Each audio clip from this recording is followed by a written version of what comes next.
Sabi niya, to si Pinky, o bahugi na karga.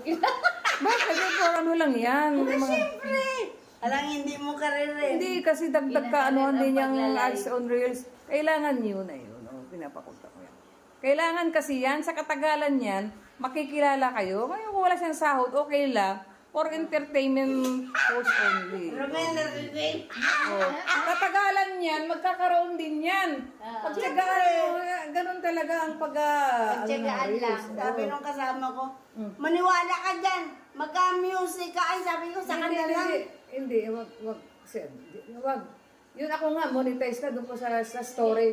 Sa story nilagay. Nag-music ako doon, tinignan ko kaagad, may copyright ako Eh, doon. ba't naka-music Hindi. nilagay? Ganyan. Ay, uso ngayon yun. Ah, Ayaw ko talong-talong. eh, nang-views mo doon. Malaki na views ko doon. Pinang-views mo. Yun naman yun, sa stream ads yun pwede. Sa pinag-uusapan natin yung story. Gusto. Oo, ayan. Oh. Ganda lang ito, no?